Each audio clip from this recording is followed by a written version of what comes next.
Good evening. Welcome to the State of Business on our television with me, Kavishka Pereira. Let's take a look at today's main stories. President briefs foreign envoys on the prevailing political situation. The President has the right to appoint a Prime Minister, says Minister Mahinda Samarasinghe.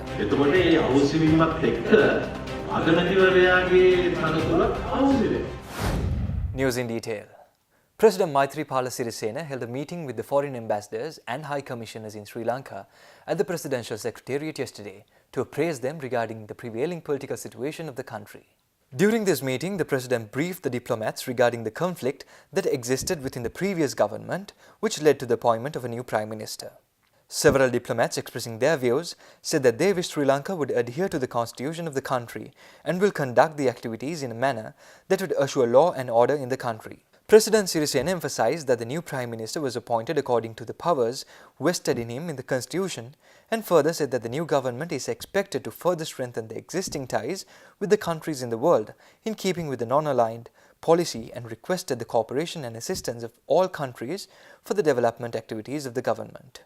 The President also said that the expectation of the new government is to carry forward the measures taken to strengthen democracy, human rights, media freedom, peace and reconciliation among all the communities. All the ambassadors and high commissioners in Sri Lanka participated in this meeting, and Minister Sarath Amunugama and Mahinda Samarasinghe and former Minister Professor G.L. Piris also attended in this meeting.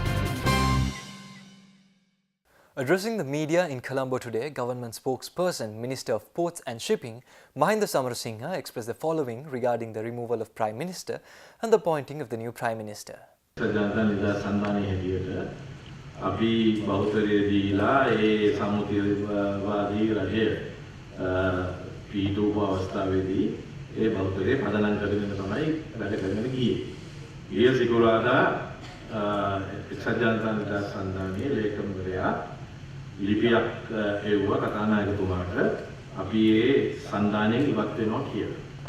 එතකොට මේ සන්ධානයෙන් ඉවත් වීමත් එක්ක අර පාර්ලිමේන්තුවට යෝජනාවක් ඉදිරිපත් කරලා 19 වෙනි සංශෝධනයේ තියෙන 30ක තියෙන උපරිම 30ක තියෙන කැබිනට් මණ්ඩලය ඉක්මවා ගිහින් 43 දිනක කේරළාවේ පත් කරලා තිබුණු අවස්ථාව අහෝසි වෙනවා. එතකොට මේ අහෝසි වීමත් එක්ක අගමැතිවරයාගේ තනතුර අහෝසි වෙනවා. ඒක තමයි තර්කය. එතකොට ජනාධිපතිවරයාට මේ 48 එක යටතේ බොහොම පැහැදිලිව සිංහල පරිවර්තනයේ තියෙනවා. අගමැතිවරයාව අස් කරන්න අයින් කරන්න එතුමාට බය තියෙනවා කියලා. Meanwhile, responding to a question raised by a journalist with regard to proroguing of the parliament till the 16th of November, government spokesperson UPFA MP Kehelia Rambukwalla made the following remarks. If one says that there is there are Sri Lankan institutions where you can go to, right, without making a much fit. They should make use of those. If they want to get an interpretation is given by the Supreme Court. Or you want to see the majority, let me finish. If they want, they can go to the parliament. When the parliament sits, then they can go for a substantial vote. Let these options be used if necessary, right? Why we fight among each other? He has made a decision. The executive has made a decision. Certain people are contesting it, but contesting it not in the place where it should be contested. I am requesting they should go and contest it where it should be contested. One is the parliament. Number two, if necessary, the Supreme Court. Now the President, the executive has all the right, according to the Constitution, to prorogue the parliament. This is not the first time that the parliament was prorogued. So the prorogation is right. And that is the President, executive President's right. He has exercised that. Right? And that in fairness to him, he has only prorogued for 10 days. In a situation like this, proroguing for 10 days is nothing I think everybody can accept that. But then you are sitting in the parliament on the 16th, which is 10 days ahead from the day that it was scheduled to be. So what should be possible? So there are two. One is the interpretation. Number two is the parliament. By bringing people to Colombo, going to this thing ever having holding, I will see it. Stay tuned for more news after this short commercial break.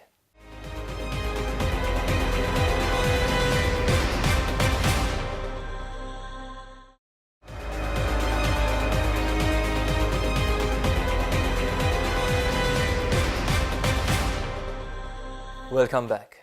The United National Party staged a demonstration in Colombo today demanding the reconvening of Parliament immediately and the restoration of people's sovereignty. The protest rally, which has been named Yuktiye Janahanda, Voice of Justice, commenced at Kolupitiya Junction this afternoon. A large crowd of UNP supporters and UNP party members gathered in Colombo to stage the protest. Meanwhile, the Colombo Magistrates Court issued an injunction preventing United National Party protesters from entering the premises of any public institution and inconveniencing the public.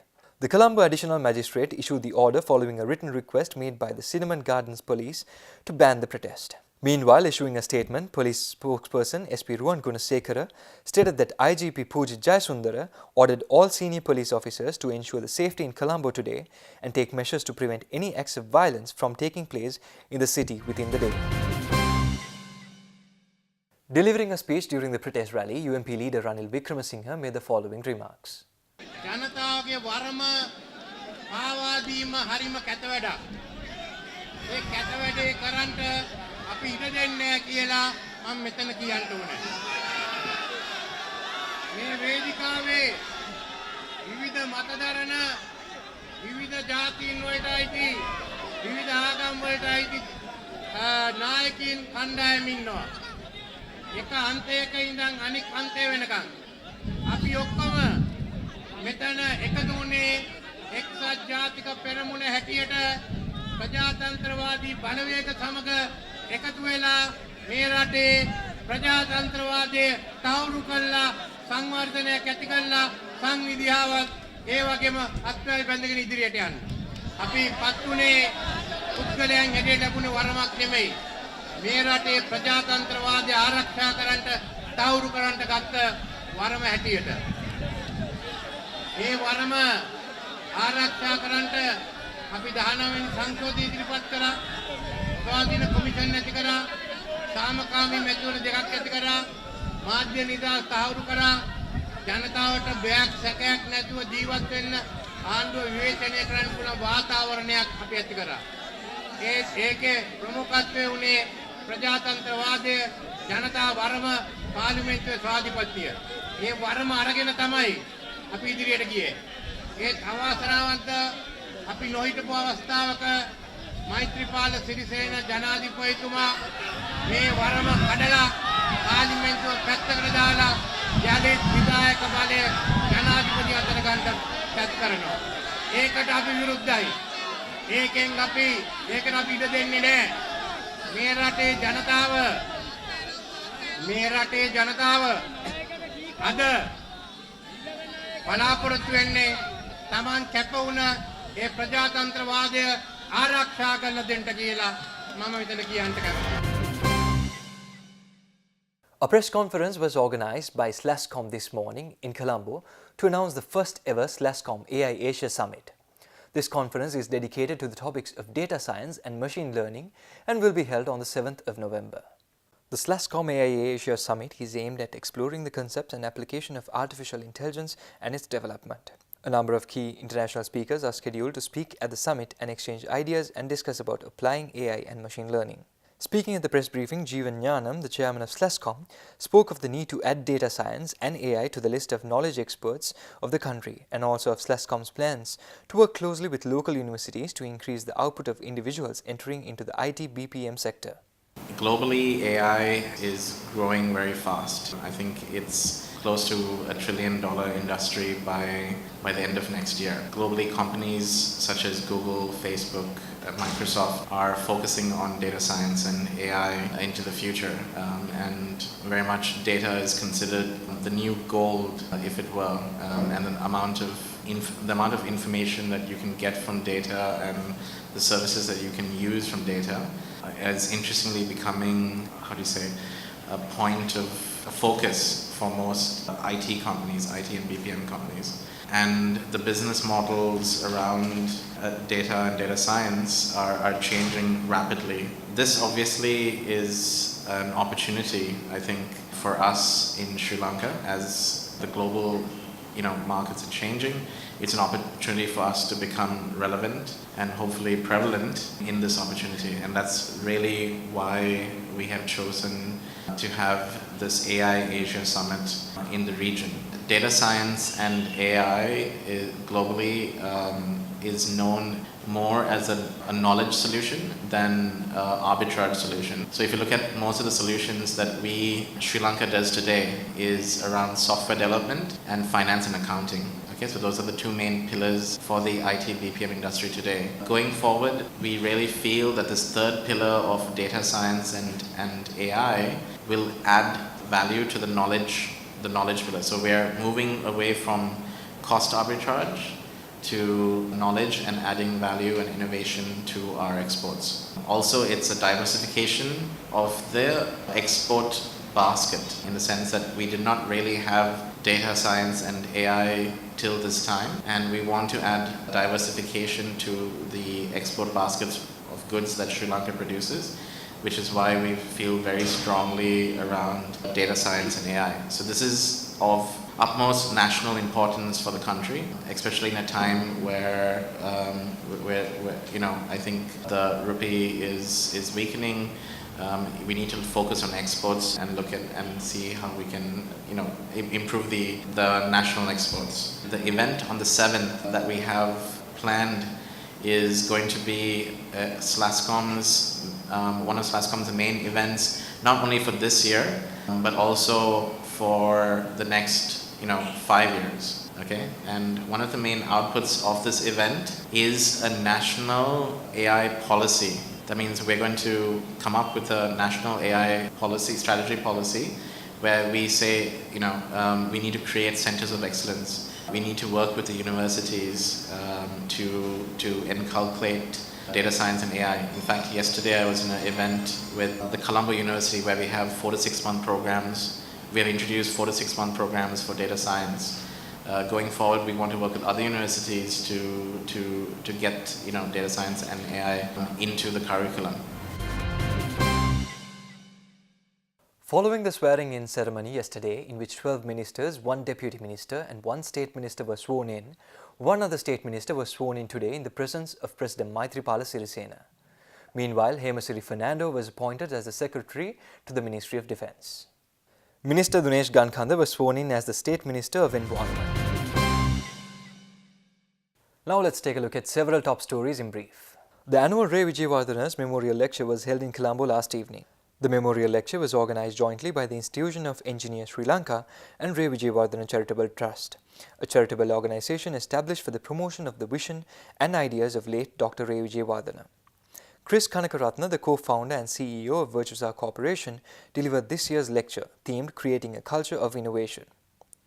The public lecture was attended by a large audience comprised of IESL members, special invitees, members of diplomatic missions, and family members, relatives and friends of the late Ray Wijewardhana.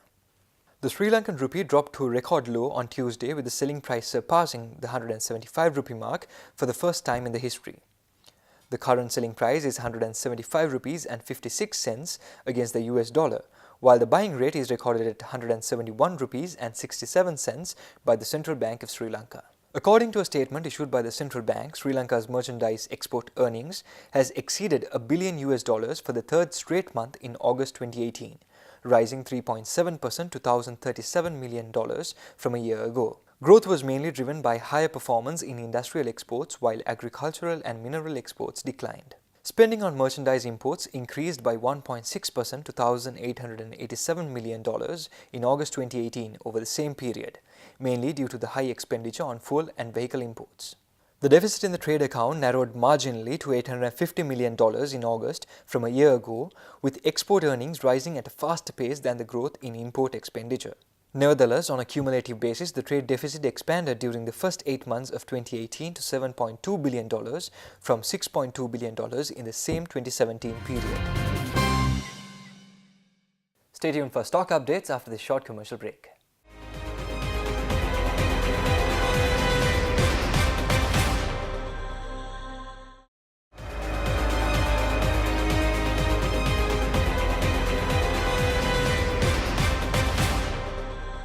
Welcome back.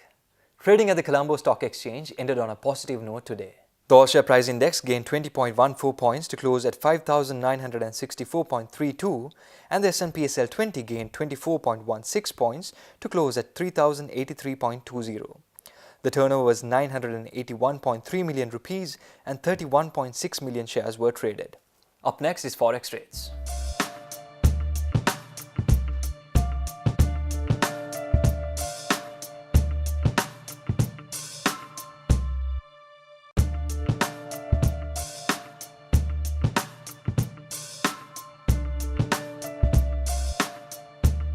That's all the news we have for today. Join us tomorrow at the same time for more of the very latest. Thank you and good night.